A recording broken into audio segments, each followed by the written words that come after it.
From Anshe Sfard Beth El Emeth Congregation, it's time to take 10 Minutes for Torah with Rabbi Joel Finkelstein. Welcome to our discussion of Purim. Why did Mordechai not bow down to Haman? If we look in the Megillah, it says that Kol Avdei HaMelech Asher Yishal HaMelech Korim Mishtachavim LaHaman Mordechai Lo Yichra V'lo Yishtachaveh. Everyone in the courtyard of the king was bowing down to Haman. Because that's what the king had ordered. It was a matter of a kingly rule. But Mordechai, lo yichra v'lo yishtachaveh. Mordechai would not bow down, not on his knees and not on his face. He wouldn't do it. Why not? We have among the sages at least three answers to this question. If we look in the Medrash Rabbah, it says that chakak avodah zara al libo v'nitkaven k'dei sheyishtachavu la'avodah zara. One idea is that Mordechai would not bow to Haman because Haman had made on his heart some sort of a carving of idolatry, and bowing down to Haman was tantamount to bowing to this particular idol. The other idea is that he could not bow down to him because asa atzmo avodah zarah, that since he made himself into an idol, that he became an idol of sorts, that he viewed himself as an idol. That was the issue. It says over here, for instance, the Mechilta, the Rabbi Shimon Bar Yochai, the second version of the Mechilta, he said that ne'evad k'Haman, that if it's someone who is worshipped like Haman, you're not allowed to bow down to him. He became an object of worship himself, and therefore he could not bow down to him. So we have the idea that he had an idol on his heart, or the idea that he himself was an idol. However, there's a third answer. If you look at the Midrash Rabbah, they say, well, of course, he says, the Jews, the Yehudim, are bowing down to Haman. But that's because they're from Judah. But I am an Ish Yemini, I am from Benjamin. And Benjamin is different. Because Shekol HaShvatim Noldu B'chutz La'aretz, all of the tribes were born outside of Israel. However, Uzakini Nolad Be'eretz Yisrael. Benjamin was born in the land of Israel. Benjamin was born as they came back to the land of Israel. Benjamin is the only one. Binyamin, who's born in the land of Israel. He comes there. He's born there. He stays there. He is a sabra of sorts. Binyamin is a man of the land of Israel. So what? What difference does that make?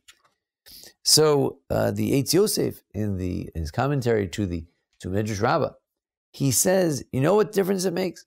Because when you live in Chutz La'aretz, the Gemara in Avar Zara says that someone who lives outside of Israel, it's as if they worshipped idols. Ksubas Daf Kuf Yud Amud Bet.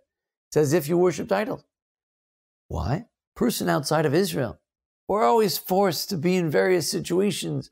We're surrounded with other faiths, with other types of worship, other types of practices, and we get swept up, even into a small degree, with that form of worship. But Binyamin had a certain purity to him. He was a sabra, he was a person of the land of Israel. Therefore, he was not tainted by this idolatry. It was not normal for him to submit himself to any form of idolatry whatsoever. Then there is actually a fourth view, not as to explain why Mordechai did not bow down, but actually, which raises questions, why didn't he bow down altogether?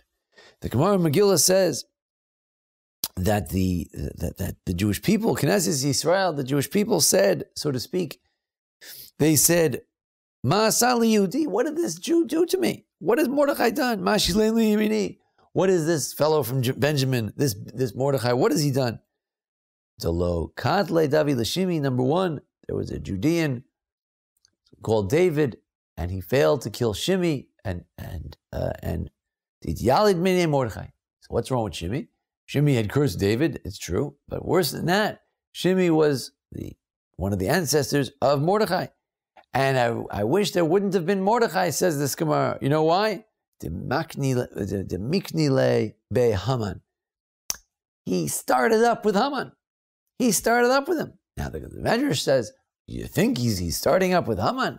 Kantran Haya over Xeris Hamelech. You think he's a rebel? He's starting up with the king, with Haman. But this Medrash says, yes. What is he starting up with him? Everyone else is bowing down. What's the problem? Now the question is, why? Why should it not be an issue? Why should bowing down to an idol, to a man who says he's an idol, why shouldn't this be an issue? The Gemara in Megillah Daf Yutes says that Ma Ra'u al Kacha, he says, what is this? He says, Ma Ra'u al Kacha, what is this business? The Mordechai lo yichrav yishtachaveh. Why wouldn't Mordechai bow down to this man? What's the big deal? You say, what's the big deal? How can you bow down to a person? What do you mean? Did you ever read about Avraham? Didn't Avraham bow down? Didn't Moshe bow down to his father-in-law, to Yitro? Isn't that what you do in the olden days? You bow down to David or whoever it is. You bow to them. This is an old custom. As a matter of fact, the Mechildah Reb Shimon ben Yochai, that other version of the Mechildah says, Lo tishtachaveh lahem. That it says in the Ten Commandments not to bow down to the idols. But you are allowed to bow down to a person. You may bow down in front of a person. Today we don't do that, but in those days that would be normal. However, the Mechilta says, Yachol afilu ne'avad kaman. If he's worshipped like Haman, that's different. But if indeed he was not worshipped, if he wasn't wearing an idol, then in fact, Mordechai simply started up with a very powerful man. And then we have this question, Ma ra'u al kacha, what's he doing? What is this man doing? How come he can't do it? So we had one answer. The answer in the Medrash Rabbah, that as a person of Israel, a person of Benjamin, he just can't do it. One might suggest something additional, and that is that Mordechai had the sense that this is a man who is about something evil.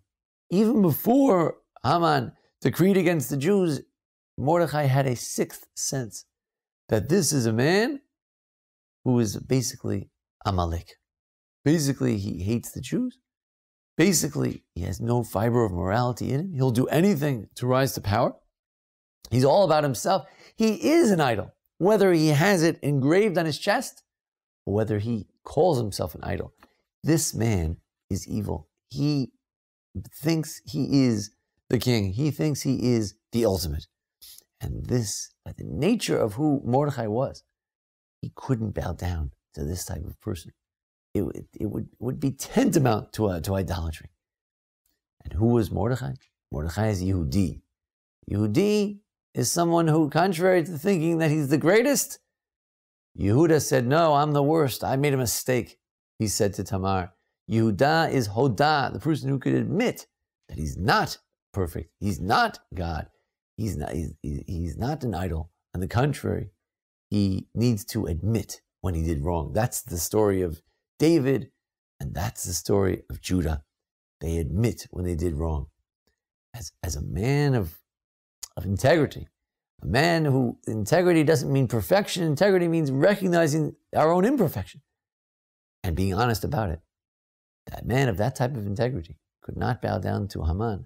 Haman, who was all about the falsehood of himself being the ultimate, when actually the Gemara says that he was just a slave, he was nothing, he was a nobody.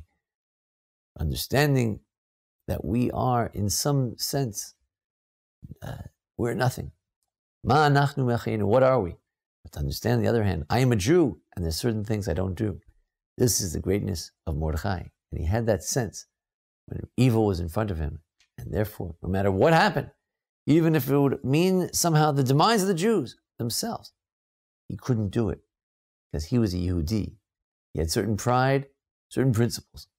And for that, he could not bow down to this man who represented Amalek, evil, and pride, and the supremacy of man, of which there should be no such feeling. So that's the message of Mordechai. Mordechai tells a Jew to stand up for what's right. Mordechai is someone who understands, he smells evil when he sees it. Mordechai is the Yehudi, the ultimate Sabra, who understands the purity of Jewish culture and tradition.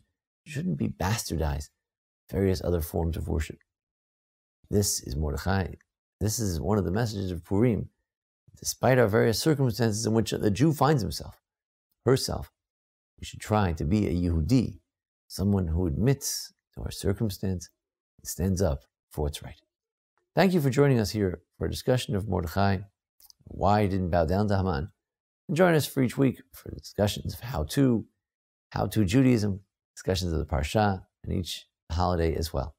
And thank you for Jason Lefkowitz for making today's presentation possible. Thank you. This has been 10 Minutes for Torah with Rabbi Joel Finkelstein. To learn more, visit ASBEE.org.